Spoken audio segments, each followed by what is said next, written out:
الشیطان الرجیم بسم اللہ الرحمن الرحیم والذین جاہدوا فینا لنہدینہم سبلنا صدق اللہ العظیم۔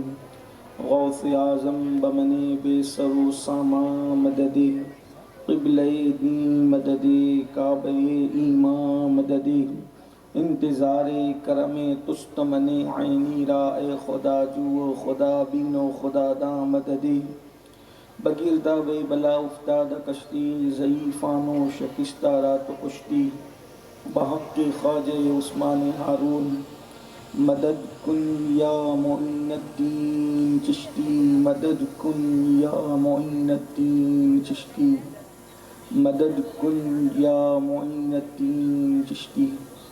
انتہائی احترام و عقیدت کے ساتھ اپنے اور ساری کائنات کے مرکز عقیدت انی سے بے کساں چارہ ساز درد منداں، ہم غریبوں کی غم گسار، ہم فقیروں کی ثروت، شہر یار ارم تاجدار حرم نوبہار شفاعت، شب اسرا کے دولہا نوشئے بزم جنت، دانائے سبل مولائے کل ختم الرسل، خسرو خوباں سیاح لامکاں وجہ کن فکاں، در اللہ المکنون سر اللہ المخزون عالم ما کانا وما یکون، آب و گل انبیاء جان و دل اصفیاء، مطلع ہر سعادت مقطع ہر سیادت، خلاصہ کائنات فخر موجودات، حضور احمد مجتبی محمد مصطفیٰ، ارواح نافدہ صلی اللہ تعالی علیہ وآلہ وصحبہ وبارک وسلم کی بارگاہ بے کس پناہ میں جس طریقے سے پڑھاؤں بلند آواز سے میرے ساتھ مل کر پڑھیں۔ الصلاۃ والسلام علیک یا رسول اللہ، الصلاۃ والسلام علیک یا نبی اللہ، الصلاۃ والسلام علیک یا حبیب اللہ، وعلی آلک واصحابک یا نور اللہ، صلی اللہ تعالی علیہ وسلم۔ تیرا ذرہ مہ کامل ہے یا غوث، تیرا ذرہ مہ کامل ہے یا غوث، تیرا قطرہ یم سائل ہے یا غوث، تو اپنے وقت کا صدیق اکبر، تو اپنے وقت کا صدیق اکبر، غنی و حیدر و عادل ہے یا غوث، الوہیت ہی ایک احمد نے نہ پائی، نبوت ہی سے تو عاطل ہے یا غوث، ہزاروں تابعی سے تو فضوتر، ہزاروں تابعی سے تو فضوتر، یہ طبقہ مجملاً فاضل ہے یا غوث، صحابیت پھر تابعیت پھر آگے قادری منزل ہے یا غوث، اور کہا تو نے کہ جو مانگو ملے گا، کہا تو نے کہ جو مانگو ملے گا، رضا تجھ سے تیرا سائل ہے یا غوث، اور ہمارا خاتمہ بالخیر ہوگا، ہمارا خاتمہ بالخیر ہوگا، تیری رحمت اگر شامل ہے یا غوث۔ تو راجی کی سرزمین پر یہ سالانہ قطب الاقطاب، غوث الاغواث، فرد الافراد، غیاث الکونین، غوث العارفین سیدنا شیخ عبد القادر جیلانی سرکار بغداد رضی اللہ تبارک و تعالیٰ عنہ کی یاد میں ہر سال تو راجی میں یہ محفل ہمارے حاجی ادریس بھائی کی جانب سے، ان کے رفقا کی جانب سے انعقاد پذیر ہوتی ہے، جس میں آپ اور ہم سب شریک ہوتے ہیں۔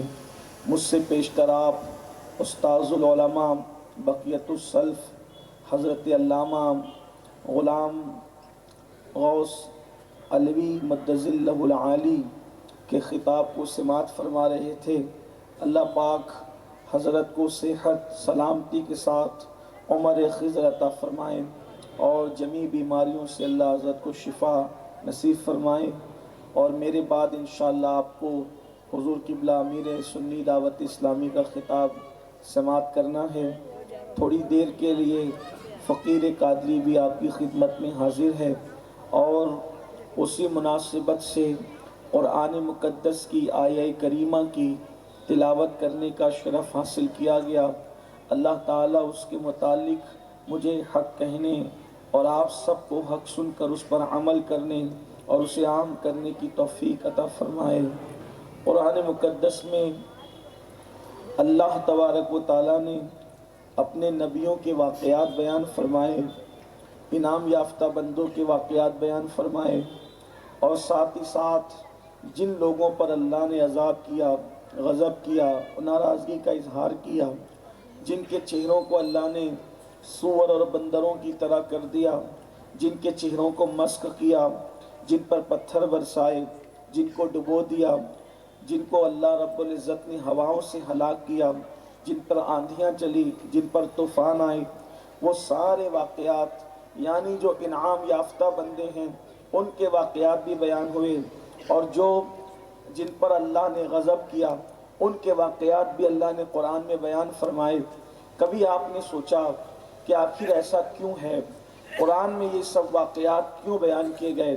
اسی طرح سے صدیوں سے ہمارا معمول چلا رہا ہے کہ ہم غوث پاک کا ذکر کرتے ہیں، غریب نواز کا ذکر کرتے ہیں، سرکار قطب الاقطاب بابا قطب الدین بختیار کاکی کا ذکر کرتے ہیں، فرید الافراد سرکار فرید الدین مسعود گنج شکر کا ذکر کرتے ہیں، قطب الارشاد حضرت سیدی سلطان المشائخ محبوب الہی نظام الدین اولیاء کا ذکر کرتے ہیں، صابر پاک کا ذکر کرتے ہیں، اسی طرح سے ہم اپنے بزرگوں کا ذکر کرتے ہیں۔ آخر یہ سب کیوں ہے؟ اس ذکر کے پیچھے حکمت کیا ہے؟ تو آج اس حکمت کو آپ کے سامنے پیش کرنا چاہتا ہوں۔ دراصل بات یہ ہے کہ کسی بھی مالدار آدمی کو دیکھ کر انسان مالدار بننے کی کوشش کرتا ہے، کسی بھی پڑھے لکھے کو دیکھ کر انسان پڑھنے لکھنے کی طرف اس کو رہنمائی ملتی ہے، وہ اس طرف جاتا ہے۔ یعنی کہ انسان کسی بھی ترقی یافتہ اور کامیاب بندے کو دیکھ کر اس کے راستے پر چل کر اسی کی طرح بننے کی کوشش کرتا ہے۔ یہ ایک اصول ہے، یہ ایک ضابطہ ہے۔ کتنی بے حس ہے وہ قوم جس کے سامنے ذکر ہو کہ وہ بہت فلاں شخص مالدار ہے یا مالدار تھا، اس نے ایسے مال کمایا، اس نے ایسے مال جمایا، پھر وہ دنیا کا مالک بن گیا، پھر اس کو اتنی ترقی مل گئی، پھر اس کو اتنی کامیابی مل گئی، لیکن اس کے باوجود بھی انسان اتنا سب سن کر کے نعرہ لگا دے، خوش ہو جائے، گھر چلا جائے، وہ مالدار بننے کی کوشش نہ کرے، تو اس کا مطلب اس نے جو داستان سنی ہے مالدار کی، وہ داستان اس نے صرف دل بہلانے کے لیے سنی، اس کا کوئی مقصد اس کو نہ مل سکا، وہ مقصد کو پورا نہ کر سکا۔ اسی طرح ایک بندہ غربت کی چکی سے پستے ہوئے اٹھا اور اس کے بعد وہ بادشاہ بن گیا۔ کس راستے سے وہ بادشاہ بنا، پوری داستان سنی، لیکن اس راستے پہ چلنے کی کوشش نہیں کی، تو پھر کیا ہوا؟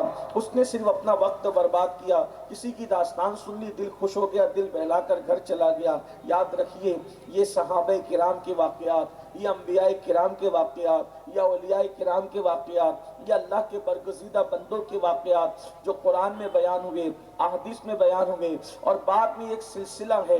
اللہ والوں کا ذکر کرنے سے رحمتوں کا نزول کیوں ہوتا ہے؟ اللہ والوں کا ذکر اللہ کے لشکروں میں سے ایک لشکر کیوں ہے؟ اللہ والوں کا ذکر دلوں کو زندہ کرتا ہے، اللہ والوں کا ذکر مردہ دلوں میں جان پیدا کرتا ہے، اللہ والوں کا ذکر جہاں ہوتا ہے وہاں رحمتوں کا نزول ہوتا ہے، وہاں دعائیں قبول ہوتی ہے۔ آخر یہ سب کچھ کیوں ہے؟ اس کا مطلب یہ ہے میرے پیارے آقا صلی اللہ علیہ وآلہ وسلم کے پیارے دیوانوں، یعنی لوگوں کے سامنے جب نیکوں کا ذکر ہوگا، پرہیزگاروں کا ذکر ہوگا، متقیوں کا ذکر ہوگا، اللہ کے ولیوں کا ذکر ہوگا، اللہ کے محبوب بندوں کا ذکر ہوگا، تو مطلب کیا ہے؟ مطلب یہ ہے کہ کس راستے پہ چل کے یہ لوگ اللہ والے بنے، اس راستے پر ہم بھی چلیں تاکہ ہم بھی اللہ والے بن جائیں۔ یہ بات اپنی جگہ مسلم ہے کہ ہم غوث پاک کی طرح نہیں بن سکتے، یہ بات اپنی طرح مسلم ہے کہ ہم لوگ محبوب الہی کی طرح نہیں بن سکتے، یہ بات اپنی جگہ حق ہے کہ ہم لوگ قطب الاقطاب بابا قطب الدین بختیار کاکی کی طرح نہیں بن سکتے، لیکن اتنا تو ضرور ہے اگر ہم ان کے راستے پر چلیں گے، ہم ان کی راہ پر چلیں گے، ان جیسے نہ بن سکیں لیکن کم از کم ان کے صدقے میں ہمیں کچھ تو حصہ نصیب ہوگا، ہمیں کچھ تو خیرات نصیب ہوگی، ہمیں کچھ تو مقام ملے گا۔ دیکھو کنواں کنواں تو کنواں ہے, کنواں پانی سے بھرا ہوا ہے, لیکن ایک طاقتور انسان اگر ڈول نکالے تو وہ 50 ڈول نکال سکتا ہے, لیکن ایک دوسرا بندہ جائے گا, اگر وہ کمزور بھی ہے 50 نہ نکال سکا, کم سے کم 1 ڈول تو وہ نکال سکے گا, اور اتنا پانی تو اس کے ہاتھ آئے گا. میرے آقا صلی اللہ علیہ وآلہ وسلم کے دیوانوں, اسی طرح سے یہ اللہ والوں نے خدا کی معرفت کا جو جام پیا ہے, خدا کی محبت کا جو جام پیا ہے, خدا کی معرفت اور اس کی محبت کا جو جام پیا ہے, اس راستے چلیں گے تو کچھ نہ کچھ حصہ ہمیں بھی ملے گا. اللہ اکبر. آئیے اللہ رب العزت قرآن مقدس میں ارشاد فرماتا ہے, وہ قرآن جو قیامت تک کے لیے رہنما ہے, وہ قرآن جو قیامت تک کے لیے قیادت ہے, وہ قرآن جو قیامت تک کے لیے اللہ رب العزت تک پہنچانے کا ذریعہ ہے, وہ قرآن جس کی تعلیمات جو ہے ہمارے لیے قیامت تک ہے, اس وقت تک جب تک اللہ کے رسول کچھ احکامات کو اپنی حکمت بالغہ کی وجہ سے خاص نہ فرما دے, جب تک اللہ و رسول خاص نہ کریں اس وقت تک کہ کوئی اس کو خاص نہیں کر سکتا, بلکہ اس کے سارے احکامات قیامت تک ہے. اللہ پاک قرآن میں ارشاد فرماتا ہے, والذین جاہدوا فینا لنہدینہم سبلنا, کہ جو ہماری راہ میں کوشش کرتے ہیں ہم ان کے لیے راستے پیدا کر دیتے ہیں, راستہ نہیں بلکہ راستے پیدا کر دیتے ہیں. پتا چلا اللہ تک پہنچنے کے لیے 1-2 راستہ نہیں ہے بلکہ راستے ہیں. حضرت سیدنا امام الائمہ امام جعفر صادق رضی اللہ تعالیٰ عنہ ارشاد فرماتے ہیں, زمین کے اوپر جتنے ذرات ہیں اس سے زیادہ اللہ تک پہنچنے کے راستے موجود ہیں. انسان اگر کوشش کرے تو وہ اللہ تک پہنچ سکتا ہے. میرے آقا علیہ الصلوۃ والتسلیم کے پیارے دیوانوں, تو آئیے آج چونکہ سرکار غوث اعظم کی محفل ہے تو میں سرکار غوث پاک کی محفل میں آپ کے سامنے غوث اعظم نے ولی بننے کا جو طریقہ بتایا ہے آج اس پر کچھ گفتگو کرنے کی سعادت حاصل کرتا ہوں کہ انسان اللہ کا ولی کیسے بنتا ہے. غوث پاک نے ولایت کا نصاب اتنا آسان بیان کیا ہے, اگر انسان یاد کر کے اس رستے پر چلے تو یقیناً وہ مقام ولایت حاصل کر سکتا ہے. حالانکہ ولایت کی بہت قسمیں ہیں, لیکن کم از کم اتنا تو ہے کہ انسان اللہ کے غضب سے بچ کر اس کی دوستی کا مقام حاصل کر لے گا. میرے آقا علیہ الصلوۃ والتسلیم کے پیارے دیوانوں, اگر غوث پاک کے علاوہ کوئی عام انسان بیان کرتا تو لوگ اس کا مذاق اڑاتے کہ اتنا چھوٹا کام کر کے بھی کوئی ولی بن سکتا ہے. لیکن یہ بات اس نے کہی ہے جس کے ہاتھوں سے ولایت تقسیم ہوتی ہے, جو ولایتوں کو بانٹنے والا ہے, جو ولایت عطا کرنے والا ہے. اللہ رب العزت نے امام حسن عسکری کے بعد غوثیت کبریٰ کا منصب شیخ عبد القادر جیلانی کو امام مہدی کی آمد تک کے سونپا ہے, اور اللہ رب العزت نے ولایت عطا کرنے کا منصب سرکار غوث اعظم کو عطا کیا ہے. اور غوث پاک وہ ہے جو صرف ولایت تقسیم ہی نہیں کرتے بلکہ ولایت کو چھین بھی لیا کرتے ہیں. اللہ اکبر. اس کو کہتے ہیں سلب الاحوال. اللہ اکبر. یہ منصب ولایت کی کائنات میں اس وقت کسی کو حاصل نہیں ہے, اس لیے کہ یہ دور قیامت تک ولایت کی کائنات میں سرکار غوث اعظم کا دور ہے. غوث پاک فرماتے ہیں سب کے سورج طلوع ہو کر کے غروب ہو گئے, عبد القادر کا سورج وہ ہے جو قیامت تک غروب نہیں ہو سکتا. سب کے مرغے بول کر کے چپ ہو گئے, عبد القادر کا مرغا ایسا ہے کہ جو قیامت تک کبھی خاموش نہیں ہو سکتا. اسی کو میرے امام کہتے ہیں حکم نافذ ہے تیرا, خامہ تیرا, سیف تیری. حکم نافذ ہے تیرا, خامہ تیرا, سیف تیری. دم میں جو چاہے کرے دور ہے شاہ تیرا. دم میں جو چاہے کرے دور ہے شاہ تیرا.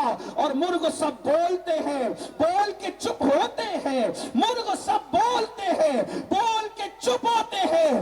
حاصل ایک نوا سنجا رہے گا تیرا, حاصل ایک نوا سنجا رہے گا تیرا. اللہ اکبر. آج غوث پاک نے ولی بننے کا جو طریقہ بتایا ہے اس سے پہلے ایک بات بتاؤں. میں نے کہا سلب الاحوال, ولایت چھین لینے کا حق بھی اللہ نے غوث اعظم کو عطا فرمایا. ایک شخص سرکار غوث اعظم کی خانقاہ کی چوکھٹ پہ پڑا ہوا ہے اور وہ آہوزاری کر رہا ہے. چوکھٹ پہ پڑا اور آہوزاری یعنی رو رہا ہے, گڑ گڑا رہا ہے. کوئی آتے ہیں تو ان سے کہتا ہے میری سفارش کر دو، شیخ عبد القادر جیلانی سے کہہ کہ مجھے معاف کر دے۔ غوث پاک رضی اللہ تعالیٰ عنہ سے کسی نے کہا حضور وہ جو چوکھٹ پہ پڑا ہوا بندہ ہے گڑ گڑا رہا ہے، آپ سے معافی چاہتا ہے، آپ معاف فرما دیں۔ غوث پاک نے فرمایا جا میں نے اس کو معاف کیا۔ اتنا کہنا تھا کہ میں نے اس کو معاف کیا، وہ شخص ہوا میں اڑنے لگا اور اڑ کے جانے لگا۔ دیکھنے والے کو حیرت ہوئی کہ یہ ہوا میں اڑنے لگا، تو پوچھنے والے نے پوچھا غوث اعظم سے سرکار یہ تو ہوا میں اڑا ہے۔ فرمایا تو کیا سمجھا، وہ کون تھا تجھے معلوم ہے؟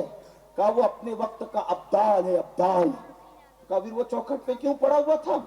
فرمایا چوکھٹ پہ اس لیے پڑا ہوا تھا کہ وہ ہوا میں اڑتے ہوئے جا رہا تھا، اور ہوا میں اڑتے اڑتے جب میری خانقاہ آئی تو میری خانقاہ کے اوپر سے اڑنے لگا کہ میں بھی ولی یہ بھی ولی، تو میں ان کی خانقاہ کا ادب کیوں کروں، کیونکہ ولی میں بھی ہوں ولی یہ بھی ہے، تو میں نے اس کو پٹک کے یہاں گرا دیا کہ میری خانقاہ کا اس نے ادب نہیں کیا۔ پھر اس نے گریہ وزاری کی، پھر اس کی توبہ قبول ہوئی اور پھر اس کا مقام اس کو عطا کر دیا گیا۔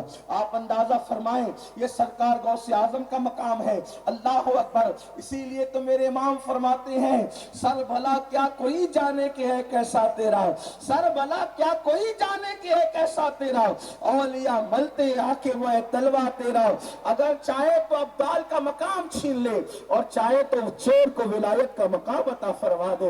کیا مقام ہے، کیا مرتبہ ہے ولایت کی دنیا میں۔ شیخ عبد القادر جیلانی جیسا ولی نہ ان سے پہلے ہوا نہ ان کے بعد کوئی ہو سکتا ہے۔ جو ولی قبل تھے یا بعد ہوئے یا ہوں گے، جو ولی قبل تھے یا بعد ہوئے یا ہوں گے، سب ادب رکھتے ہیں دل میں میرے آقا تیرا، سب ادب رکھتے ہیں دل میں میرے آقا تیرا۔ اور تو حسینی حسنی کیوں نہ محی الدین ہو، تو حسینی حسنی کیوں نہ محی الدین ہو، اے خضر مجمع بحرین ہے چشمہ تیرا، اے خضر مجمع بحرین ہے چشمہ تیرا۔ اور کیوں نہ قاسم ہو کہ تو ابن ابو القاسم ہے، کیوں نہ قاسم ہو کہ تو ابن ابو القاسم ہے، کیوں نہ قادر ہو کہ مختار ہے بابا تیرا، کیوں نہ قادر ہو کہ مختار ہے بابا تیرا۔ اللہ اکبر۔ تو سرکار غوث اعظم شیخ عبد القادر جیلانی ارشاد فرماتے ہیں اگر انسان کے اندر 12 صفتیں پیدا ہو جائے تو وہ اللہ کا ولی بن جاتا ہے۔ 12 صفتیں، یوں تو یہ 10 ہی ہے لیکن 2 صفتیں چونکہ اللہ رب العزت اپنی صفات سے جتنا چاہتا ہے اس کو حصہ عطا کرتا ہے، تو اب یوں کہہ لیں اس کو کہ 2 صفتیں اللہ کی، اللہ اس میں سے جتنا حصہ چاہتا ہے اس کو عطا کرتا ہے۔ 2 صفتیں اس میں رسول اللہ کی عطا کی جاتی ہے، 2 صفتیں اس میں صدیق اکبر کی دی جاتی ہے، 2 صفتیں اس میں فاروق اعظم کی۔ یہ غوث پاک نے اپنے خطبے میں فرمایا، خطاب میں جو غوث پاک کے خطبات ہیں اس میں یہ لکھا ہوا ہے۔ اس کو امام اہل سنت نے بھی فتاوی رضویہ شریف میں لکھا۔ 2 صفتیں صدیق اکبر کی، 2 صفتیں فاروق اعظم کی، 2 صفتیں عثمان غنی کی، 2 صفتیں مولا علی کی، یعنی چاروں خلفاء کی 2 صفتیں ہو گئی 8، 2 صفتیں رسول اللہ کی ہو گئی 10، اور اللہ کی 2 صفتوں سے اللہ، کیونکہ اللہ کی ذات و صفات میں کوئی شریک نہیں ہے، یہ بالکل ایسے ہی تخلق باخلاق اللہ کہ آقا نے فرمایا اللہ کے اخلاق سے مزین ہو جاؤ، مطلب یہ کہ اللہ پاک اپنی ان 2 صفتوں سے جتنا چاہتا ہے اس کو حصہ عطا فرماتا ہے۔ اب وہ 12 صفتوں کا ذکر سنیں اور آپ بھی اور ہم بھی کوشش کریں کہ اس پر عمل کریں تو کچھ نہ کچھ مقام اور مرتبے اللہ کے کرم سے ہمیں بھی مل جائیں گے۔ کیونکہ مالدار کا ذکر سن کے مالدار بننے کی کوشش نہ کرنا یہ تو نادانی ہے۔ بچپنے سے لے کر کے سفید بال ہو گئے، بڑھاپا آنے لگا، ہم ولیوں کا ذکر روز سن رہے ہیں، لیکن ہم نے کبھی یہ کوشش کیوں نہ کی کہ ہم بھی اس رستے پر چلیں، ہم بھی اس راہ پر چلیں۔ وہ 2 صفتیں کیا ہیں جو اللہ رب العزت کی صفات کا بندہ مظہر بنتا ہے، جن 2 صفتوں کا، تو امام اہل سنت اس کو فتاوی رضویہ شریف میں لکھتے ہیں اور غوث پاک اپنے خطبات میں فرماتے ہیں۔ اب یہاں پر یہ پڑھنے سے پہلے تھوڑی آپ کی توجہ چاہتا ہوں، حالانکہ آپ بہت توجہ سے سن ہی رہے ہیں لیکن آپ غور فرمائیں۔ آج کل ولی ہم کس کو کہتے ہیں، کس کو سمجھتے ہیں؟ جس کے ہاتھ میں تسبیح ہو، جو مصلی پہ بیٹھا ہو، یا اس کے بغل میں قرآن ہو، یا اس کے کندھے پہ مصلی ہو، یا اس کے امامے کا پیج اور اس کے امامے کی خوبصورتی ہو، جبے کی خوبصورتی ہو، کسی مسند پہ بیٹھا ہو، دو چار چھ لوگ اس کے پیر دبا رہے ہوں، یا پھر وہ ننگا دھڑنگا کسی درگاہ پہ بیٹھا ہو، یا اس کے بال بکھرے ہوئے ہوں، کالے پیلے کپڑے پہنے ہو، یا وہ قبرستان میں بیٹھ کر کے چلم پی رہا ہو اور جائے لگا دم مٹے غم کی باتیں کر رہا ہو، حقیقت اور معرفت کا تذکرہ کر رہا ہو، یاد رکھنا ولایت کا ذکر نہ تسبیح اور مصلی سے ہے مکمل طور پر۔ اس لیے کہ میں بڑی ذمہ داری سے بات کہتا ہوں، انسان پوری زندگی تسبیح گھماتا رہے لیکن یہ 12 صفتوں کا اگر وہ حامل نہ ہوگا تو اس کی تسبیح گھمانے سے وہ اللہ کا ولی نہیں بن سکتا۔ وہ تہجد گزار بھی ہو جائے تو بھی اللہ کا ولی نہیں بن سکتا۔ تہجد ایک الگ چیز ہے، لیکن جو چیزوں کا ذکر اس میں آیا ہے آپ اس پر توجہ کریں۔ آسان بھی ہے، کوشش بھی کی جا سکتی ہے، لیکن اگر آپ ڈھونڈنے نکلیں گے تو شاید بہت کم لوگوں کو آپ پائیں گے۔ یہ جو فکر دی گئی ہے آپ کو کہ ہم نہیں بن سکتے، ہم نہیں بن سکتے، میں کہتا ہوں کیوں نہیں بن سکتے؟ جب میخانہ بھی وہی ہے، جام بھی وہی ہے، میکدہ بھی وہی ہے، ساقی بھی وہی ہے، سراہی بھی وہی ہے، پیمانہ بھی وہی ہے، پھر کس کی ضرورت ہے؟ صرف میخار کی ضرورت ہے۔ میخار آ جائے تو جام وہی، پیمانہ وہی، سراہی وہی، بادہ وہی۔ اور اقبال کے 2 مصروں میں کہوں، ہم تو مائل بکرم ہے کوئی سائل ہی نہیں، راہ دکھلائے کسے راہ روے منزل ہی نہیں۔ قرآن کہتا ہے جو کوشش کرتے والذین جاہدوا، جو لوگ کوشش کرتے ہیں، جنہوں نے کوشش نہیں کی وہ کبھی کہیں نہیں پہنچ سکتے، مگر جو کوشش کرتے ہیں اللہ فرماتے ہیں ہم خود اس کے لیے راستے پیدا کر دیتے ہیں۔ ہم کوشش تو کریں، اللہ کے یہاں کوشش رائے گا نہیں جاتی۔ بلکہ آپ کو ایک بات بتاؤں، اللہ اکبر، جو اس کی راہ میں چلتے ہیں اس کی طرف، اس کا وعدہ ہے جو ہماری طرف چل کر آتے ہیں ہماری رحمت ان کی طرف دوڑ کر جاتی ہے۔ اللہ اکبر، اس سے بڑی بات کیا ہوگی؟ میرے پیارے آقا علیہ الصلوۃ والتسلیم کے پیارے دیوانوں، ایک بات بڑی دلچسپ آپ کو بتاؤں۔ اللہ اللہ، ایک مرتبہ حضرت سیدنا امام حسن بصری رضی اللہ تعالیٰ عنہ نے ایک مرتبہ اپنے خطاب میں کہا، لوگوں اللہ کے دروازے پہ دستک دیتے رہو، لوگوں اللہ کے دروازے پہ دستک دیتے رہو، ایک نہ ایک دن اللہ کا دروازہ کھل ہی جائے گا، ایک نہ ایک دن وہ دروازہ کھول ہی دے گا۔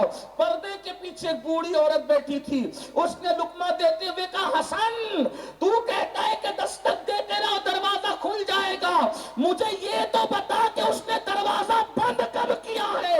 اس کے دروازے پہ دستک دی جاتی ہے، جس کا دروازہ بند ہو اس نے تو دروازہ بند ہی نہیں کیا۔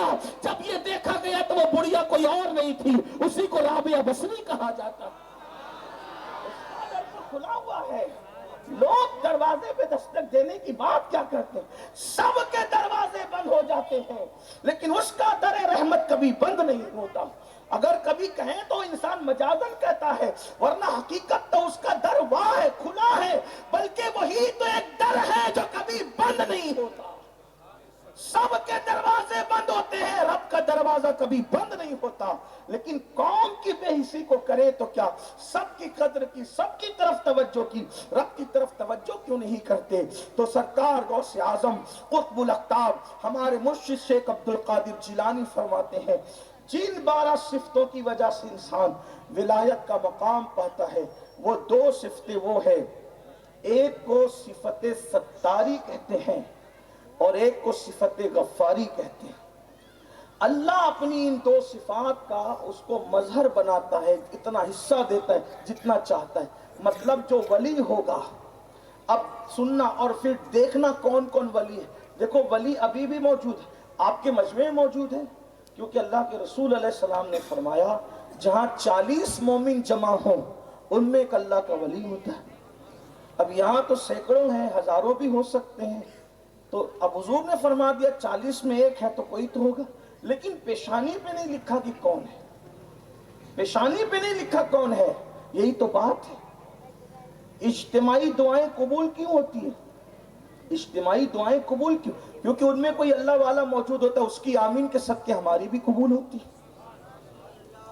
جماعت کے ساتھ نماز پڑھنا افضل کیوں ہے؟ ایک حکمت یہ بھی ہے کہ جماعت میں کوئی اللہ والا ہوگا، اس کے صدقے ہماری بھی قبول ہوگی۔ یہ بات اجتماعیت میں برکت اس لیے ہے کہ اجتماعیت میں کوئی نہ کوئی اللہ والا ضرور ہوتا ہے. تو غوث پاک فرماتے ہیں صفت ستاری اور غفاری کا اس کو مظہر بنایا جاتا ہے. مطلب جو ولی ہوتا ہے، ستار کہتے ہیں عیب پہ پردے ڈالنے والے. اللہ ستار ہے، ستار وہ عیب چھپاتا ہے. تو جس کو اپنا دوست بناتا اس میں بھی یہ صفت عطا کرتا ہے کہ جو ولی ہوتا ہے وہ لوگوں کے عیب بیان نہیں کرتا بلکہ عیبوں پہ پردے ڈالتا ہے. اور جو لوگوں کے عیبوں پہ پردے ڈالے، یہ وہ عبادت ہے جو ولی بناتی. آپ دیکھیں ہمارے یہاں نماز تو ہے، تہجد تو ہے، تلاوت تو ہے، تسبیح اور تحلیل تو ہے، لیکن ہمارے یہاں بتاؤ کیا یہ صفت بھی ہے عیبوں پہ پردے ڈالنے کی؟ اللہ کیسا ستار ہے. ہم خود اپنے آپ کو دیکھیں، اپنے جرائم کو دیکھیں اور پھر سوچیں اگر اللہ نے تمہارے اور میرے عیبوں پہ پردے نہ ڈالے ہوتے، نہ تم یہاں بیٹھنے کے قابل ہوتے، نہ میں یہاں بیٹھنے کے قابل ہوتا. اللہ اپنے بندوں پہ کیسے پردے ڈالتا ہے، اپنے بندوں کے عیبوں کو کیسے چھپاتا ہے. اور ولی بھی عیب پوش ہوتا ہے، عیبوں پہ پردے ڈالنے والا ہوتا ہے. وہ کسی کے عیب کھولتا نہیں. اسی لیے فرمایا گیا جب تک تم اللہ کے بندوں کے عیبوں پہ پردے ڈالو گے اللہ تمہارے عیبوں پہ پردے ڈالے گا. اور جب تم لوگوں کے عیب کے پردے کھولو گے تو تم ایکسپوز، تم لوگوں کو بے نقاب اپنی طاقت کے مطابق کرو گے، اللہ تمہیں بے نقاب اپنی شان کے مطابق کرے گا.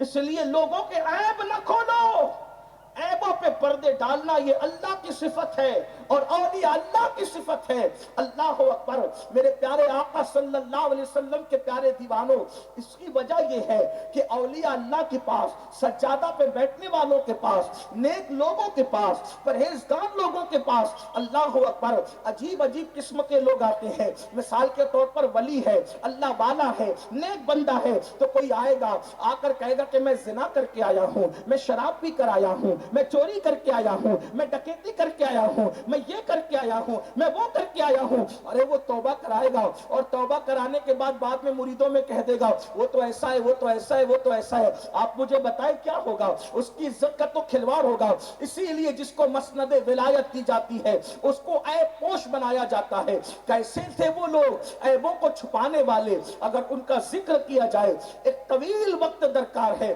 لیکن میں ایک واقعہ آپ کی خدمت میں پیش کرنا چاہتا ہوں. تھوڑا آپ اندازہ فرمائیں کہ لوگوں کے عیبوں کو کیسے چھپایا کرتے تھے، لوگوں کے عیبوں پہ کیسے پردے ڈالا کرتے تھے، بلکہ لوگوں کے لیے خود کو خطرے میں ڈال کر کے لوگوں کے عیب پہ پردے ڈالے جاتے تھے. اللہ اکبر. ایک محفل سجی ہوئی ہے، ایک محفل سجی ہوئی ہے اور بزرگ لوگوں کو نصیحت کر رہے ہیں، لوگوں کو واعظ کر رہے ہیں.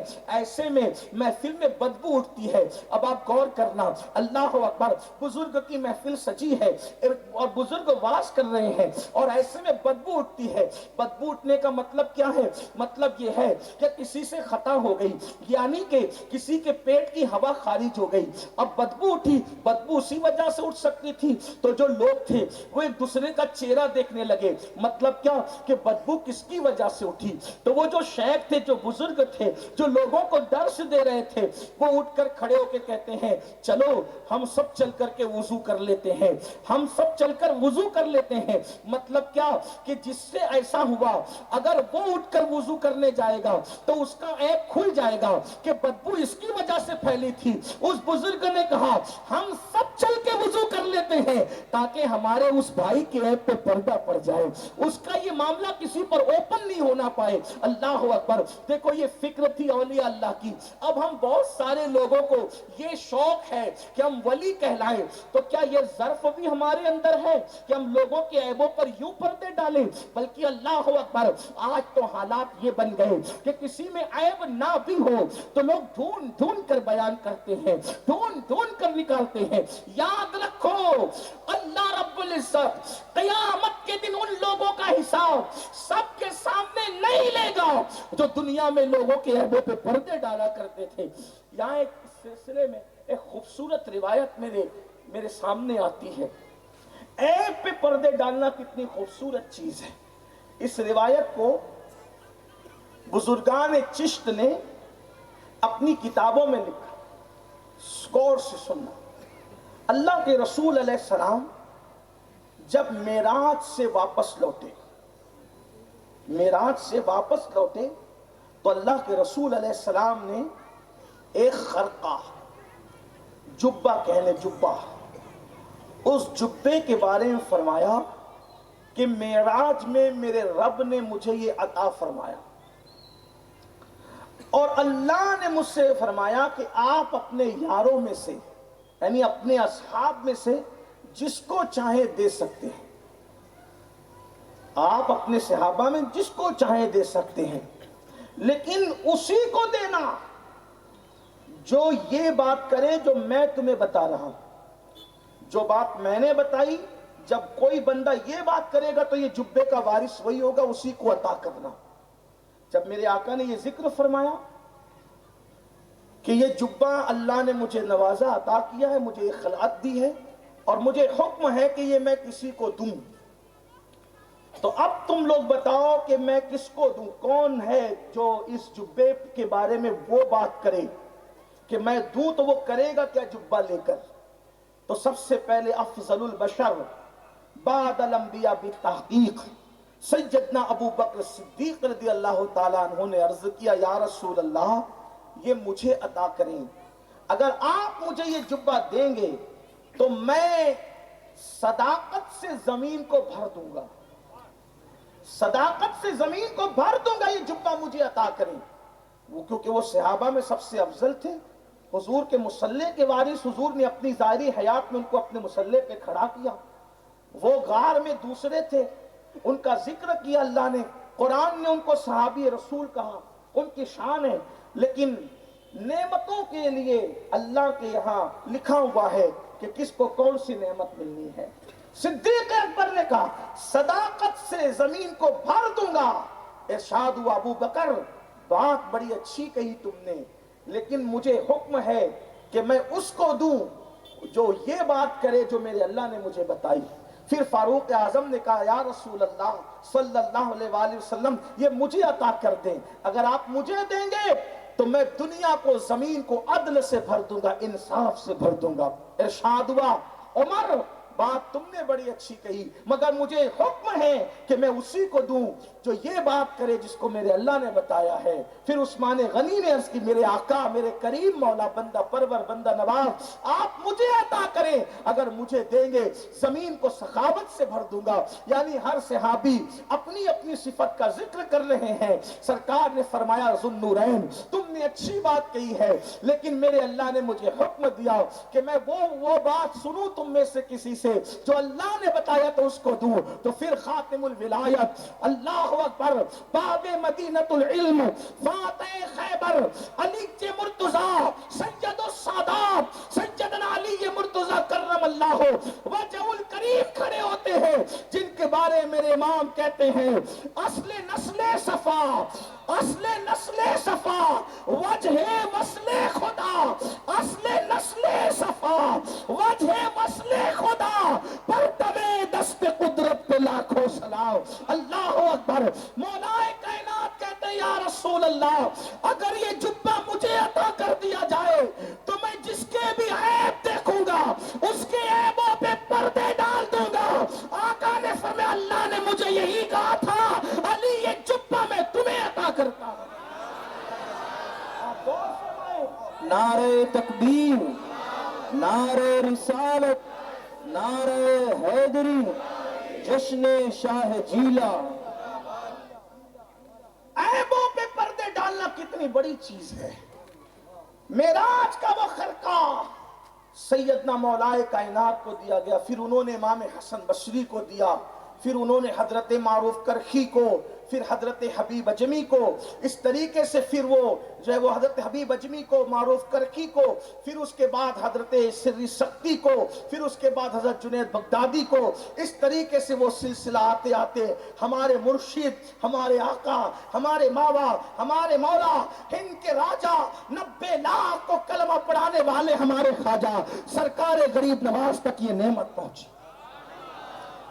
سرکار غریب نواز تک یہ نعمت پہنچی، اور آگے پھر اس کے بعد بابا قطب الدین بختیار کاکی، پھر بابا فرید الدین، پھر سرکار نظام الدین، پھر سرکار برہان الدین غریب، پھر اس کے بعد سید زین الدین شیرازی جنہیں 22 خواجہ کہتے ہیں۔ ہمارے بعض مشائخ نے یہ کہا کہ وہ جبہ ان تک پہنچا اور وہ اب بھی ان کے دربار میں موجود ہے۔ ربیع الاول شریف کی 12 تاریخ کو اس کی زیارت کرائی جاتی ہے، جو آپ معراج پر پہن کر تشریف لے گئے تھے۔ آپ اندازہ فرمائیں اس کا مطلب اے پوشیے خلق کس قدر شان کی بات ہے۔ تو جو ولی بنتا ہے اسے اللہ عیبوں پہ پردہ ڈالنے والا بناتا، پھر صفت غفاری سے اس کو حصہ دیا جاتا۔ مطلب کیا؟ معاف کرنا، اس کی طبیعت میں معاف کرنا ہے، یعنی وہ اپنی ذات کے لیے کسی سے لڑتا نہیں۔ مطلب ولی لڑائی جھگڑے والا نہیں ہوتا، اس سے لڑ، اس سے بھیڑ، اس سے ٹکرا، اس سے بھیڑ نہیں۔ ذات کے لیے لڑنا کتوں کا کام ہوتا ہے، ذات کے لیے لڑنا ولیوں کا کام نہیں ہوتا۔ ہاں، ولی ذات کے لیے نہیں لڑتا۔ اب پتا چلا آپ کتنی تسبیح بڑی لے لو ہاتھ میں، لیکن ذات کے لیے لڑتے پھر رہے ہو۔ آپ سب کچھ ہو سکتے مگر اللہ کے ولی نہیں ہو سکتے۔ آپ دیکھیں سرکار غریب نواز رضی اللہ تعالیٰ آپ کے ساتھ کیا کیا سلوک کیا گیا، دیکھو ولی کیسے معاف کرتا ہے۔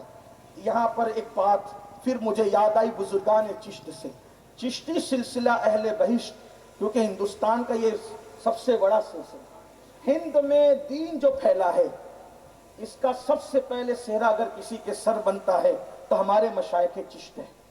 حالانکہ ہم لوگ قادری بھی الحمدللہ، بلکہ قادری ہی ہے پہلے مرید، مگر ہندوستان میں رہنے کی وجہ سے ہمیں قادریت بھی ملی ہے تو غریب نواز کے صدقے میں ملی ہے۔ غریب نواز کو جو نظر انداز کرے گا نہ وہ دین کا رہے گا نہ دنیا کا رہے گا، اتنا یاد رکھنا۔ ہاں، اس لیے کہ یہاں کے جتنے کلمہ پڑھتے ہیں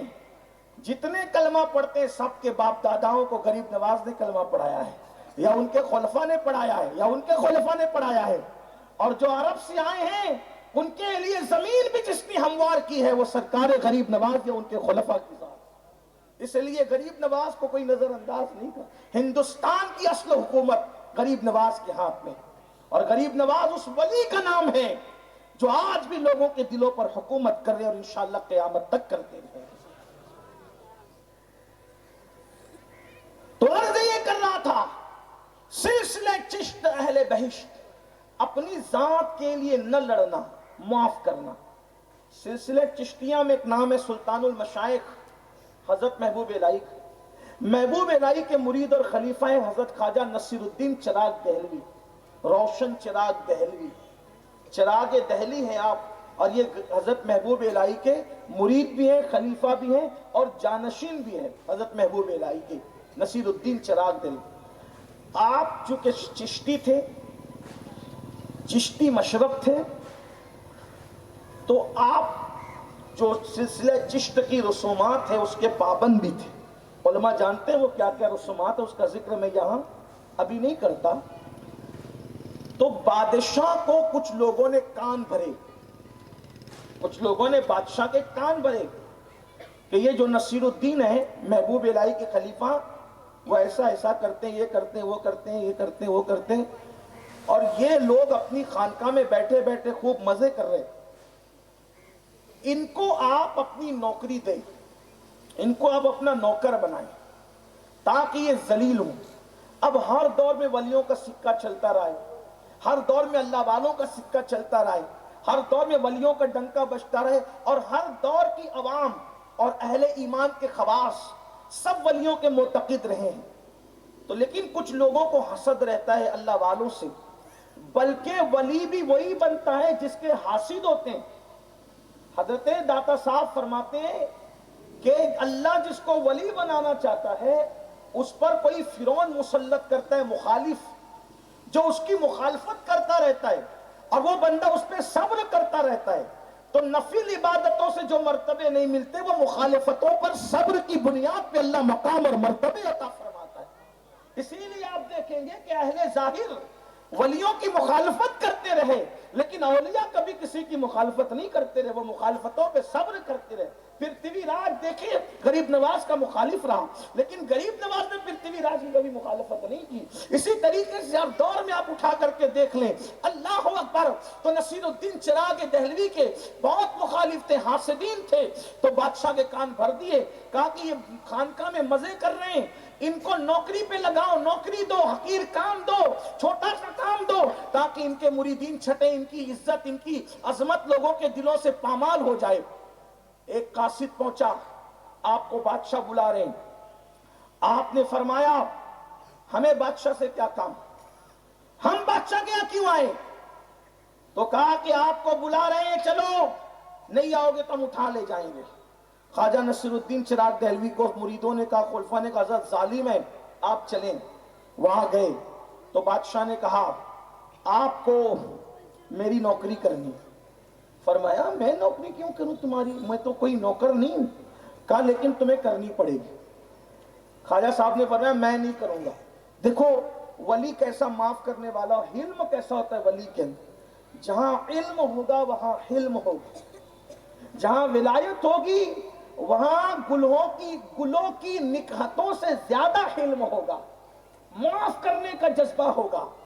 حضرت نصیر الدین چراغ دہلوی نے فرمایا میں نوکری نہیں کروں گا، کہا کرنی پڑے گی۔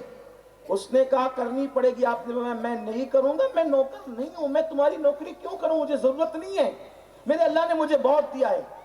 اس نے کہا اگر نوکری نہیں کرتے تو بادشاہ نے یہ جو دونوں طرف کی ہڈی ہوتی ہے، یہ سینے کی ہڈی، یہ والی دو ہڈی، ان دونوں ہڈیوں میں سوراخ کیا۔ یہ ظلم ہے، اللہ والوں کے ساتھ ہوا کہ ذرا اندازہ کریں اور ان کا حلم دیکھیں، اہل دنیا کا ظلم اور پھر ان کا حلم دیکھیں، تاکہ پتہ چلے کہ خدا کے دوستوں میں صفت غفاری کس طریقے سے جلوہ نما ہوتی ہے۔ یہ دونوں ہڈیوں میں سوراخ کر کے اس میں زنجیر باندھی اور آپ کو کھوٹے سے لٹکا دیا۔ خواجہ نصیر الدین چراغ دہلوی کو جب آپ کو لٹکا دیا گیا تو سرکار نصیر الدین چراغ دہلوی سے مریدوں نے کہا حضور آپ جو دعا کرتے ہیں، اب بد دعا کرتے اللہ قبول کر لیتا ہے، اس کے لیے دعا کر دے کہ اللہ اسے ہلاک کر دے۔ فرمایا فقیر اللہ کا دوست اپنے دشمنوں کے لیے کبھی بد دعا نہیں کرتا، ہم اپنے دشمنوں کے لیے کبھی بد دعا نہیں کرتے، اپنی ذات کے لیے کبھی نہیں لڑتے۔ 3 دن تک ایسی لٹکے رہے۔ سیرت نگاروں نے، بعض لوگوں نے اور بھی لکھا، لیکن کم سے کم 3 دن تک لٹکے رہے۔ جب لٹکے ہوئے مریدین نے کہا حضور آپ قبول کر لیں، اب دیکھا نہیں جاتا، تو پھر آپ نے فرمایا ٹھیک ہے میں نوکری کے لیے تیار ہوں۔ 3 دن کے بعد پھر آپ کو نوکری دی گئی۔ کون سی نوکری؟ اللہ اکبر، کہ بادشاہ کو کپڑے آپ پہنائیں گے۔ بادشاہ جب سوار ہو کر کے نکلے گا کپڑے آپ پہنائیں گے۔ اب بادشاہ کو آپ کپڑے پہناتے، باندھتے، اس سے وہ ظالم سمجھتا کہ میں ان کو ذلیل کر رہا ہوں، حالانکہ وہ کیا ذلیل کر سکتا، خدا جسے عزت دے وہ کیا ذلیل کسی کو کوئی کر سکے گا۔ عزت اور ذلت اللہ کے ہاتھ ہے، وَتُعِزُّ مَن تَشَاءُ وَتُذِلُّ مَن تَشَاءُ، جسے چاہتے عزت دیتے ہیں، جسے چاہتے ذلیل کرتے ہیں۔ اللہ اکبر، اپنے دشمن کے لیے بد دعا نہیں کی اور اب اس کو کپڑے پہنا رہے ہیں، حالانکہ آپ کو نوکری کی کوئی ضرورت نہیں، لیکن وہ اپنے زوم باطل میں ذلیل کرنا چاہتا ہے۔ ایک دن اب اس نے سوچا کہ چلے یہ میری بات پہ آ گئے اور مجھے کپڑے پہنا رہے ہیں، تو کسی ظالم نے پھونک ماری ایسی کہ تم وقت پر آتے ہو، تم وقت پر آتے ہو، اس لیے وہ کپڑے پہنا دیتے ہیں۔ ایک کام کرو، تھوڑا دیر سے آیا کرو، تاخیر سے آیا کرو، تاکہ انتظار کرنا پڑے، ان کو انتظار کرنا پڑے۔ اللہ اکبر، ایک دن بادشاہ اتنی دیر سے آیا، خواجہ نصیر انتظار کر رہے ہیں، انتظار کر رہے ہیں، انتظار کر رہے ہیں۔ خواجہ نصیر الدین چراغ دہلوی کی عصر کی نماز قضا ہونے کے قریب آ گئی ہے، یعنی سورج غروب ہونے لگا ہے۔ اب نصیر الدین چراغ دہلوی فرمایا کرتے تھے 70 سال تک غار میں بیٹھ کر انسان عبادت کرے، وہ 70 سال کی عبادت ایک طرف ہے اور ایک وقت کی فرض نماز ایک طرف ہے، یعنی اللہ اکبر 70 سال کے جنگلوں کے ریاضت اور مجاہدے انسان کو وہ مقام عطا نہیں کرتے جو فرض نماز اس کو مقام عطا کرتی ہے۔ تو نصیر الدین چراغ دہلوی تڑپ رہے ہیں، بادشاہ کب آئے گا، کب آئے گا، کب آئے گا، حتیٰ کہ سورج زرد ہونے لگا۔ اس پر حدیث ہے، میرے آقا علیہ السلام فرماتے ہیں مومنوں کی نماز اس وقت ہے جبکہ مسنون وقت ہو اور سورج زرد ہو جائے، اس وقت منافق نماز پڑھا کرتے ہیں، وہ منافقوں کی نماز ہے۔ اللہ اکبر، یعنی وہ لوگ سستی کر کے نماز پڑھتے ہیں، حالانکہ ہر بندہ ایسا کرنے والا منافق نہیں ہے، اس کا مطلب یہ نہیں ہے، لیکن یہ منافقوں کی صفت ہے۔ جیسے کہ کہا گیا جھوٹ منافقوں کی صفت ہے، وعدہ خلافی منافقوں کی صفت ہے، تو ایسے ہی نماز کو دیر سے ادا کرنا جبکہ سورج غروب ہونے کے قریب ہو، یہ منافقوں کی صفت ہے، وہ نمازوں میں سستی کرتے ہیں۔ یہاں آ کر کے میں سوچتا ہوں یا اللہ، جو سورج غروب ہوتے وقت عصر کی نماز پڑھے اس کو منافقوں کی صفت میں کہا گیا، جو لوگ سرے سے نماز پڑھتے ہی نہیں، اللہ اکبر، ان کا کیا انجام ہوگا، ان کا کیا حال ہوگا، ان کا مزاج کیا ہے، ان کا انداز کیا ہے۔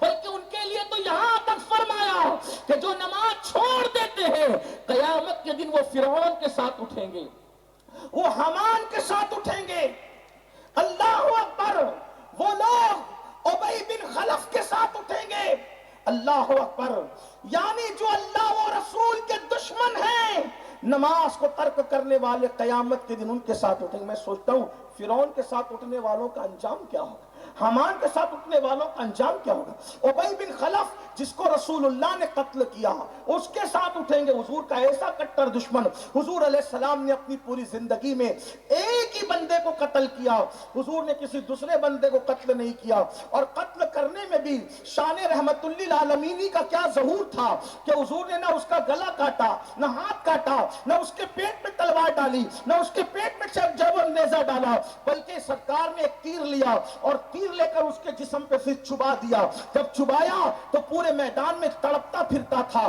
کسی نے کہا او نازک عورت تو ہو گیا ہے کہ انہوں نے صرف تیر چبویا تو اس طریقے سے تھرکتا پھر رہا ہے۔ تو اس نے کہا تجھے چبوتے جب پتا چلتا، واللہ تیر چبونا ان کا بڑی بات ہے، اگر وہ مجھ پر تھوک دیتے تب بھی میں قتل ہو جاتا۔ حضور کی شان ہے، حضور نے ایک ہی بندے کو قتل کیا، نیزہ چبو دیا، وہ مر گیا۔ اس کے ساتھ اٹھیں گے جو نمازوں کو چھوڑتے ہیں۔ کہاں ہو غوث پاک کی غلامی کا دعویٰ اور نماز چھوڑ کے اٹھنا کس کے ساتھ؟ فرعون کے ساتھ، حامان کے ساتھ، ابی بن خلف کے ساتھ۔ کیا ہو گیا؟ لوگوں کے کانوں پہ جو تک نہیں رینگتی، چلتے پھرتے کھیلتے کودتے ہنستے کھیلتے نمازوں چھوڑتے۔ نماز چھوڑنے والوں، یہ ایسی روایت ہے جس کا انکار کسی مکتب فکر نے نہیں کیا۔ ہم سنیوں کو کیا ہو گیا؟ مسجدوں کو ویران کر چکے، نمازوں سے کوسوں دور جا چکے، جلسوں میں تو ہزاروں کی تعداد ہے، کیا فجر کی نماز میں بھی ہزاروں کی تعداد ہے؟ جو قوم دین سننے کے لیے تو ہزاروں میں جمع ہو اور دین پر عمل کرنے کے لیے سینکڑوں کی تعداد میں بھی جمع نہ ہو، اس قوم کا انجام کیا ہوگا؟ لوگوں اپنے آپ پہ رحم کرو، اپنے نبی، سچے سچے نبی، صادق و مصدوق نبی، غیب داں نبی، جن کے کہنے پہ اللہ کو ایک مانا، جن کے کہنے پہ قرآن کو اللہ کی کتاب مانی، جن کے کہنے پہ ہم نے فرشتوں کو مانا، جن کے کہنے پہ قبر کو مانا، جن کے کہنے پہ حشر و نشر کو مانا، وہی فرما رہے ہیں جو نماز چھوڑے گا وہ فرعون کے ساتھ اٹھے گا۔ اللہ اکبر، یہاں سے بڑھ کر بڑی معذرت کے ساتھ دوراجی والے اگر جان بخشی کریں تو بڑھ کر ایک بات ضرور پوری جرات سے کہہ جاؤں گا، 11ویں شریف کی 11 نہیں 40 دیگے پکا لے، لیکن اگر نماز نہیں پڑھتے تو اللہ کے رسول کا فرمان تلوار کی طرح سنوں پہ لٹک رہا ہے کہ فرعون کے ساتھ اٹھنے کے لیے تیار ہو، نبی کے دشمن کے ساتھ اٹھنے کے لیے تیار ہو۔ اور یاد رکھنا، جس کو رسول اللہ قبول نہ فرمائے اس کو غوث اعظم بھی کبھی قبول نہیں کر سکتے، اس کو غریب نواز بھی کبھی قبول نہیں کر سکتے میری سنی قوم کو کیا ہو گیا، میری قوم کے جوانوں کو کیا ہو گیا. کتنی سادگی سے کہہ دیتے ہیں مولانا ٹائم نہیں ملتا، مولانا وقت نہیں ملتا. میرے عزیز اگر نماز کے لیے رب کے لیے ٹائم نہیں ہے تو فیس بک کون چلاتا ہے، یوٹیوب پر کون بیٹھتا ہے، ٹویٹر کون استعمال کرتا ہے؟ مجھے بتاؤ. جس قوم کو عریانیت اور فحاشی کے لیے وقت ملتا ہے اور اللہ کی عبادت کے لیے وقت نہیں ملتا، پھر وہ اللہ کے بندے کہلانے کے حقدار ہیں یا نفس کے بندے ہیں یا اپنی خواہشات کے بندے ہیں؟ سن لو، جب تک یہ قوم خدا کی چوکھٹ پہ جھکتی رہی، اس قوم کا سورج بلند رہا، اس قوم کی عظمت رفتہ بحال رہی، یہ قوم ترقی کی منازل طے کرتی رہی.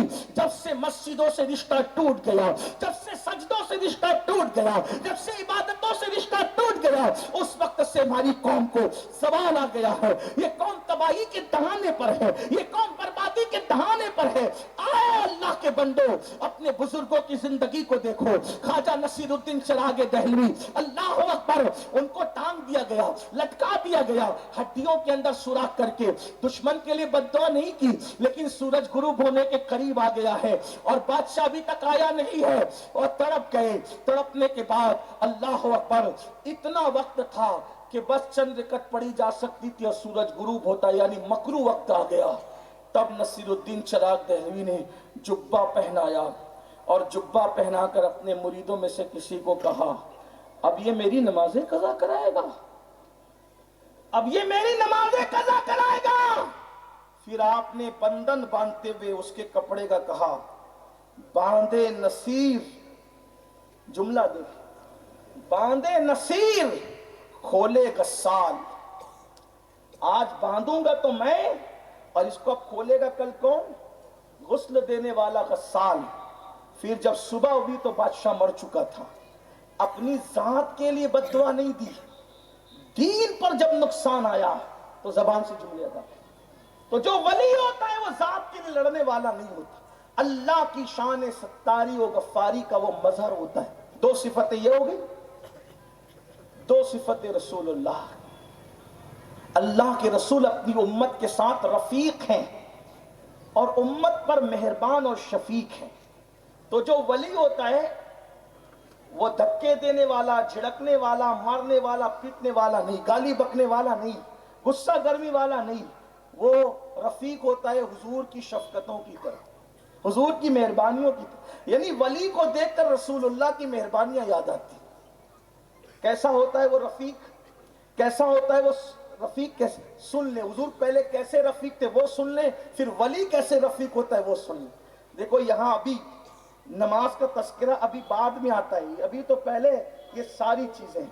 اسی لیے میں آپ سے عرض کرنا چاہتا ہوں، ہم نے ولایت ہوا میں اڑنا، پانی پہ چلنا جیسے سن لیا، تب ہم بھی سوچتے کہ ہم بھی ہوا میں اڑیں. حالانکہ وہ مکھیوں کا کام ہے ہوا میں اڑنا. پانی پہ چلنے اگر آپ کوئی فضیلت سمجھتے ہیں، یہ تو مچھلی اور کیکڑے بھی کر لیتے ہیں. یہ اصل کام ہے. ولایت کا نصاب یہ ہے، ولایت کا نصاب یہ ہے. دیکھو حضور کیسے رفیق تھے. ایک مرتبہ ایک ضروری کام سے تشریف لے جا رہے ہیں تو کیا دیکھا، کسی کے سسکیاں لینے کی آواز آ رہی، کوئی سسک رہا ہے، کسی کے سسکیاں لینے کی آواز آ رہی ہے. اللہ کے رسول علیہ السلام کے کانوں میں جب سسکیاں لینے کی آواز آئی، کسی کے سسکنے کی آواز آئی تو پوچھا کون سسک رہا ہے؟ تو کسی نے کہا یا رسول اللہ وہ ابو جہل کا غلام ہے جو آپ کو فکرے کستا ہے، جو آپ کے کپڑے کھینچنے کی کوشش کرتا ہے، جو آپ کو پتھر سے مارتا ہے. حضور وہ بیمار پڑ گیا اور ایسا بیمار پڑا کہ ابو جہل نے اس کو اپنے گھر سے باہر نکال کے وہ جھوپڑے میں ڈال دیا. اب اس کا کوئی پرسان حال نہیں ہے، اس کو سسکیاں لے رہا ہے. اللہ اکبر. دنیا کا کوئی دنیا دار انسان ہوتا ہمارے اور آپ کی طرح، وہ کہتا دیکھو مجھے ستایا نا تو انجام پہ کیا پہنچا. یاد رکھنا اعلیٰ ظرف لوگ ایسی باتیں نہیں کرتے. اللہ اللہ.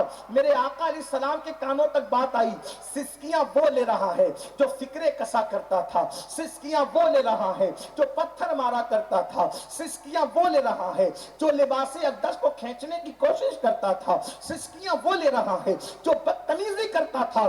میرے آقا علیہ الصلوۃ والتسلیم جس ضروری کام سے تشریف لے جا رہے تھے، اس کام کو سے رک گئے اور اس کے گھر میں داخل ہو گئے۔ اللہ اللہ، سرے بالی انہیں رحمت کی ادا لائی ہے، سرے بالی انہیں رحمت کی ادا لائی ہے، حال بگڑا ہے تو بیمار کی بن آئی ہے، ان کی زلفیں نہیں رحمت کی گھٹا چھائی ہے، حال بگڑا ہے اللہ اکبر، ان کی زلفیں نہیں رحمت کی گھٹا چھائی ہے، ان کے ابرو نہیں دو قبلوں کی یکجائی ہے، اور سرے بالی انہیں رحمت کی ادا لائی ہے، حال بگڑا ہے تو بیمار کی بن آئی ہے۔ میرے آقا اس کے سرہانے گئے، اس کے بستر پہ بیٹھ گئے، وہ کافر ہے، مسلمان نہیں ہے، حضور کا دشمن ہے، چاہنے والا نہیں ہے، بستر پہ بیٹھ گئے اور اس کی پیشانی پہ ہاتھ رکھا۔ سوچو کیا حال ہوا ہوگا اس بیمار کا، اللہ اللہ، ریشم سے زیادہ نرم ہاتھ، ٹھنڈے ٹھنڈے، مشک سے زیادہ خوشبودار ہاتھ، اللہ اکبر، حضور نے پیشانی پہ رکھا۔ تصور میں یہ آتا ہے اللہ اللہ، کیا شان ہے ان کے ہاتھوں کی، کیا شان ہے ان کے ہاتھوں کی، ہے نام میں ان کے اتنا اثر، جی اٹھتے مردے بھی سن کر وہ حال اگر خود ہی پوچھے بیمار کا عالم کیا ہوگا۔ اللہ اکبر، جس کے نام سے مردے زندہ ہو جائیں، اگر وہ کسی کے سرہانے سرے بالی تشریف لائیں تو بیمار کی کیفیت کیا ہوگی۔ حضور نے اس کے سر پہ ہاتھ رکھ کر پیشانی پہ، وہ چلا رہا تھا، بخار میں ہذیان کا شکار تھا، وہ بکواس کر رہا تھا، یہ کہہ رہا تھا، ہائے مجھے لوگوں نے ضائع کر دیا، ہائے مجھے لوگوں نے ضائع کر دیا، ہائے مجھے لوگوں نے ضائع کر دیا۔ اللہ اکبر، جب وہ کہتا ہائے لوگوں نے مجھے ضائع کر دیا، آقا جواب میں کہتے مگر محمد تو تیرے سرہانے موجود ہے، مگر محمد تو تیرے سرہانے موجود ہے۔ وہ جب کہتا ہائے لوگوں نے مجھے ضائع کر دیا، تو فرماتے محمد تو روحی فدا صلی اللہ علیہ وآلہ وسلم تیرے سرانے موجود ہے۔ تھوڑی دیر میں اس کو افاقہ ہوا، آرام ہوا۔ حضور کا ہاتھ رکھنے سے آرام نہ ہو تو پھر کیا ہو، اللہ اکبر، آرام ہوا۔ حضور کو جب اس کو آرام میں دیکھتے ہیں، اٹھ کے جانے لگتے ہیں۔ کسی نے کہا یا رسول اللہ، اتنے اہم کام سے جا رہے تھے، وہ اہم کام چھوڑ کر آپ اس کے سرانے بیٹھ گئے۔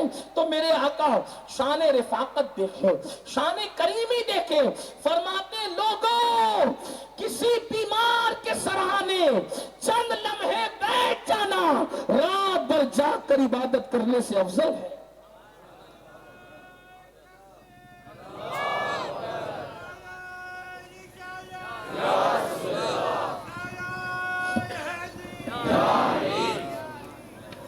ایک دشمن کے لیے یہ دل میں درد ہے، یہ دل میں جذبہ ہے۔ میں یہاں پہنچ کر اپنے آپ کو کتنا خوش نصیب سمجھوں، جو نبی دشمنوں کی سسکیوں پہ بے چین ہو جاتے ہوں، وہ نبی غلاموں کی سسکیوں کو کیسے برداشت کر سکتے ہیں۔ امت پر ایسے مہربان تھے، رفیق تھے، کسی کو تکلیف میں دیکھ نہیں سکتے تھے۔ ولی کی بھی شان یہ ہوتی ہے کہ ولی کسی کو تکلیف میں نہیں دیکھ سکتا، ولی کسی کو مشکل میں نہیں دیکھ سکتا۔ آپ جانتے ہیں حضرت محبوب الہی، آپ کے لنگر کا خرچہ اس دور میں حساب لگایا جاتا ہے تو آج کے 200 روپے منتھلی ہوتا ہے، 200 روپے منتھلی، یعنی جس دور میں لوگ ایک ایک آنے میں گھر خریدا کریں، اس وقت آپ 200 روپے لنگر پہ خرچہ کرتے تھے۔ اور جب سب کو لنگر کھلا دیا جاتا، آخری میں لنگر محبوب الہی کے پاس آتا، تو حضرت محبوب الہی اس لنگر کو دیکھ کر کہتے اسے اٹھاؤ لے جاؤ۔ آج محمد احمد، آپ کا اصل نام محمد احمد ہے، آپ کا نام محمد، آپ کے والد کا نام احمد، آج محمد احمد نہیں کھائے گا۔ کیوں؟ نعرہ تکبیر، نعرہ تکبیر، نعرہ رسالت، نعرہ حیدری، امیر سنی دعوت اسلامی، حضور استاذ العلماء، جشن شاہ جیلہ، نعرہ تکبیر، نعرہ رسالت۔